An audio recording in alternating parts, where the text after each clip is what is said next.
Okay, so we'll start with the torso twist, supine. So for the lower torso twist, I'm going to bring the knee up, holding the knee like a lever, and the hip roll towards me. Holding with the upper hand, secure by bringing my elbow around the glute and touching near the sacrum. Hold the shoulder down, sit back, bring in the pelvis towards me.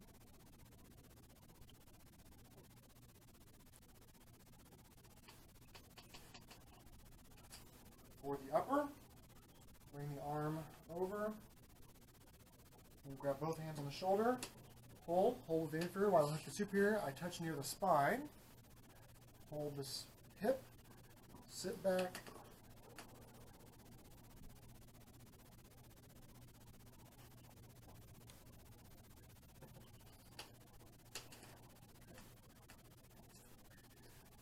for the pec major.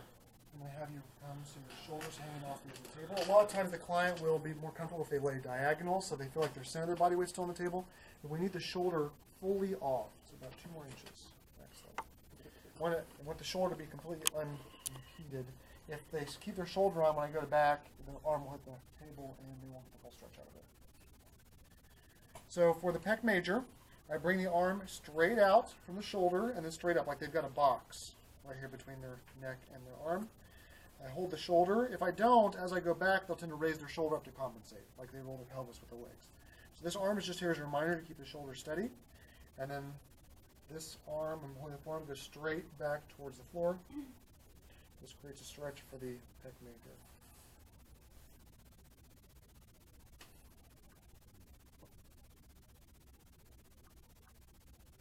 Go on to pec minor.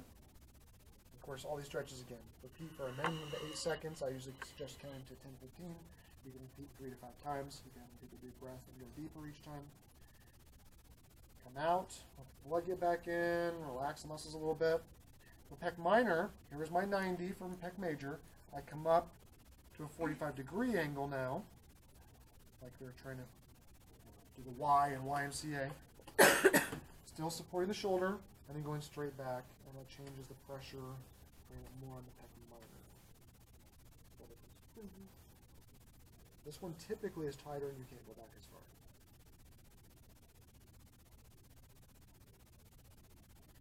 For biceps brachii, I like doing latissimus next, but biceps brachii also requires the arm to be off the table, so we're going to go to that one. I can simply stretch all of the shoulder flexors by taking the arm straight down and back in the neutral position. Come see the position of the hand. So, you know, this is neutral position. Supinated, pronated, neutral. Straight down and back will stretch all the generic flexors of the front of the shoulder. I hold near the elbow. Hold farther down here, I apply pressure to the elbow. I hold near the elbow, it takes the pressure off the elbow and stretches the shoulder instead.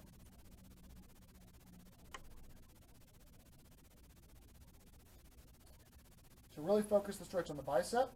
The bicep does elbow flexion and supination. So I want to do pronation and elbow extension, plus bring the arm back because it attaches up here at the shoulder. That's how I did my stretch.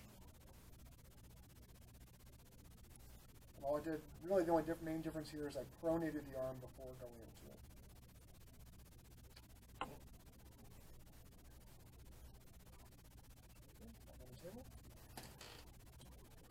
Tricep stretch here on the back. I bring her hand under like she's trying to pat herself on the back under the scapula, and then drive the elbow straight up and back.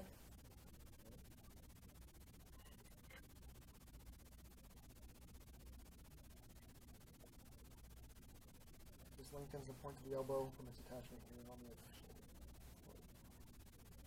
The infraglenogyvical. Or latissimus, which attaches in the back of the sacrum, comes up through the shoulder to the front of the humerus.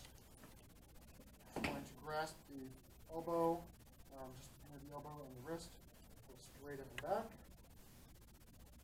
Grasping 2 places is less trying on the skin. If you just grasp one spot here and pull, it tends to pull the skin more than the muscle. Being 2 places spreads that traction out. You can also decrease that by having them hold on. I can do this. After finishing this stretch, I can finish it off by maintaining traction as I come back around and down and contraction the arm all the way back down to a starting position.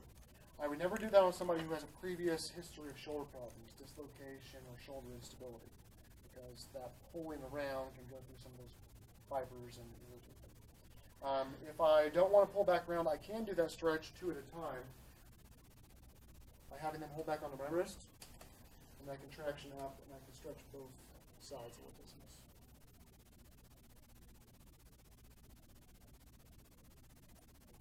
But then I can't walk around.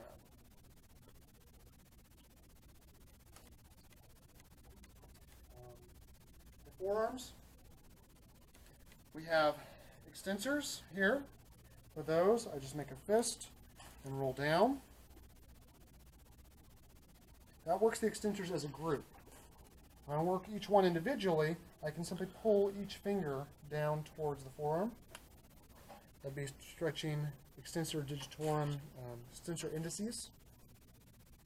These two for extensor digitorum. And this one for extensor digiti minimi. Indices, digitorum minimi. For pollicis, 2 positions. Straight down this way. Straight down this way. And then back to the fingers here. I can do all the fingers at once, which stretches them all as a group. The downside, again, like on the legs of stretching as a group, is you only stretch the one that's the tightest. If you want to do each one individually, you can do indicis, digitorum, and minimi.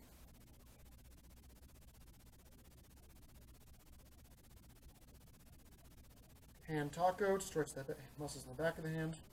I'm just taking the thenar and hypothenar, squeezing them closer together. And the hand stretch to the front. Make sure you don't leave any fingers out. The way this works is your pinky goes in between their index and middle. You put 2 fingers, and then you grab your thumb. Your hand is always above. I see a lot of people trying to do this. You're coming from above. And your 2 pinkies cross, so I'm touching my own pinky, and I get every finger in between. Press in the back, open up in the back. I can stretch the hand here. I can also traction down and stretch the entire arm at the same time.